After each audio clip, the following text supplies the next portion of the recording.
दोस्तों एक समय था जब भारत कच्चा तेल खरीदने के लिए तेल उत्पादक देशों के पीछे घूमता था और अगर कोई देश तेल देने के लिए तैयार हो जाता था तो उनसे डिस्काउंट देने के लिए रिक्वेस्ट करता था और लगभग सभी देश डिस्काउंट देने के लिए मना कर देते थे क्योंकि उन देशों को लगता था कि उनसे तेल खरीदना भारत की एक मजबूरी है। लेकिन अब हालत पूरी तरह से बदल गई है। वो दौर अलग था, ये दौर अलग है। वो समय अलग था, ये समय अलग है। अब भारत सिर्फ भारत नहीं, अब भारत एक विकासशील भारत है और बहुत जल्द विकसित भारत बन जाएगा। और इस बात का सबूत भी मिल रहा है। जो देश हमें पहले मना करते थे वो अब रिक्वेस्ट कर रहे हैं कि भारत हमसे डील कर ले, 1-2 साल के लिए एग्रीमेंट कर ले। आज अपने प्यारे भारत की बढ़ती हुई इकोनॉमी और क्रूड ऑयल की बढ़ती हुई डिमांड को देखते हुए दुनिया भर के कई तेल उत्पादक देश भारत के साथ लॉन्ग टर्म एग्रीमेंट साइन करना चाहते हैं। इन तेल उत्पादक देशों को भारत पर इतना ज्यादा भरोसा है कि वो अभी तेल देकर 2 महीने बाद पेमेंट लेने को तैयार हैं। कुछ देश तो ये भी कह रहे हैं कि भारत जितना चाहे उतना क्रूड ऑयल खरीद सकता है। वो भारत की सभी शर्तों को मानने के लिए तैयार हैं। पैसा 6 महीना बाद दीजिएगा चलेगा, बट हमसे तेल ले लीजिए। और असल में ये है भारत की ग्रोथ। इसे आप अपने प्रैक्टिकल एग्जांपल से समझिए। आप किसी दुकानदार के पास जाकर के रिक्वेस्ट करते थे कि हमें उधार दे दीजिए, अगले मंथ जब मुझे पैसा मिलेगा तो मैं आपकी पैसा चुकता कर दूंगा। लेकिन आपको कोई देश उधार नहीं देता था। उसके बाद अब एक ऐसा समय आया कि वही दुकानदार आपको बोल रहा है कि भाई आपको जितना सामान लेना है ले लो, पैसा 4 महीना बाद देना। तो आपके चेहरे पर कितनी स्माइल होगी। इसका मतलब साफ है कि आप ग्रो कर चुके हैं और वही चीज अब भारत के साथ हो रहा है। तो बहुत कुछ जानने को मिलेगा इस वीडियो में कि आखिर ऐसा हो क्यों रहा है, आखिर ये बाजी कैसे पलटा, आखिर ऐसा आज से 70 साल पहले क्यों नहीं हुआ, अब ये क्यों हो रहा है, आखिर भारत के जियोपॉलिटिक्स में ऐसा क्या चेंज हो गया कि ये जितने भी अरब कंट्री हैं सब भारत से दोस्ती करना चाहते हैं। चलिए समझते हैं इस वीडियो के माध्यम से। स्वागत है आपका VS मोटिवेशन के एक और वीडियो में। मैं हूं विकास। इस पेट्रोलियम के बाजार में भारत इतना मजबूत हो गया, इसमें वर्तमान सरकार का बहुत बड़ा रोल है। आज से 9 साल पहले हमें क्रूड ऑयल के लिए सोचना पड़ता था क्योंकि हमारे पास क्रूड ऑयल को स्टोर करने का जगह नहीं था। अभी हम बड़े मात्रा में क्रूड ऑयल को स्टोर कर रहे हैं और ये सब तब हुआ जब रसिया यूक्रेन वॉर स्टार्ट हुआ। दरअसल दोस्तों पेट्रोलियम सेक्टर के कुछ बड़े एक्सपर्ट्स का कहना है कि फरवरी 2022 में जब रसिया यूक्रेन वॉर स्टार्ट हुआ उसके बाद से पेट्रोलियम के मार्केट में भारत की पहुंच काफी ज्यादा बढ़ गई। क्योंकि इसके पहले जो देश 1 महीना पहले तेल देने के लिए तैयार नहीं थे वो अब 2 महीने बाद पेमेंट लेने के लिए तैयार हैं। ये है असल जियोपॉलिटिक्स। ये भारत के बढ़ते हुए ग्रोथ को दिखा रहा है।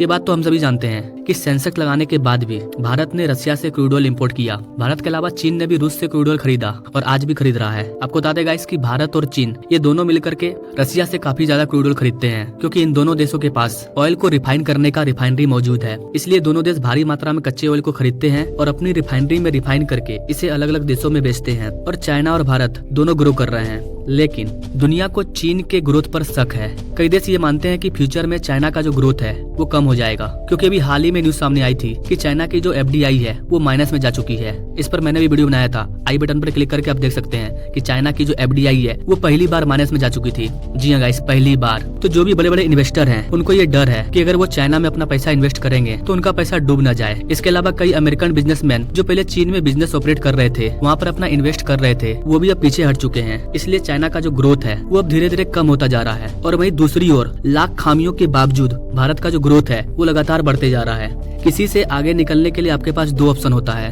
या तो सामने वाला खुद डाउन हो जाए तो आप खुद ऊपर दिखने लगेंगे, या तो सामने वाला सेम पोजीशन पर रहे और आप ग्रो कर जाएं तो आप आगे निकल जाएंगे। लेकिन यहाँ पर भारत दोनों पहलू में बाजी मार रहा है। एक तो चाइना डाउन जा रहा है, दूसरी ओर भारत ग्रो कर रहा है, तो हम और ज्यादा ग्रो हो जाएंगे। आज भारत की GDP, FDI, इकोनॉमी, इन सब चीजों को लेकर के कई आर्टिकल पब्लिश होते हैं और सिर्फ भारत में नहीं बल्कि वर्ल्ड वाइड दुनिया के बड़े से बड़े ऑर्गेनाइजेशन जब भारत के ऊपर रिपोर्ट जारी करते हैं तो वो हमारे ग्रोथ के बारे में बताते हैं कि भारत की जो GDP है वो और ज्यादा बढ़ेगी, भारत का एनर्जी डिमांड भी बढ़ेगा, इकोनॉमिक ग्रोथ भी बढ़ेगी। यानी कि हर तरफ सिर्फ भारत के ग्रो की चर्चा होती है क्योंकि दुनिया जानती है बहुत जल्द भारत वर्ल्ड की तीसरी सबसे बड़ी इकोनॉमी बनने वाला है। तो चर्चा तो होगी ही और इसका फायदा भारत को होता है क्योंकि जितने भी बड़े बड़े इन्वेस्टर होते हैं वो अपना पैसा इन्वेस्ट करने के लिए इन ऑर्गेनाइजेशन की रिपोर्ट को चेक करते हैं और ये ऑर्गेनाइजेशन अपनी रिपोर्ट में जिस देश की चर्चा करते हैं, जिसके बारे में बताते हैं, सारे इन्वेस्टर वहीं अपना पैसा इन्वेस्ट करते हैं। तो इस प्रकार से हम कह सकते हैं कि बहुत सारा FDI, बहुत सारा फॉरेन रिजर्व भारत में आने वाला है और आ भी रहा है। 2023 में भारत का जो फॉरेन रिजर्व था वो पहली बार ऑल टाइम हाई पर जा चुका था। आज दुनिया के बड़े से बड़े इन्वेस्टर भारत जैसे बढ़ती हुई इकोनॉमी में हिस्सा लेकर के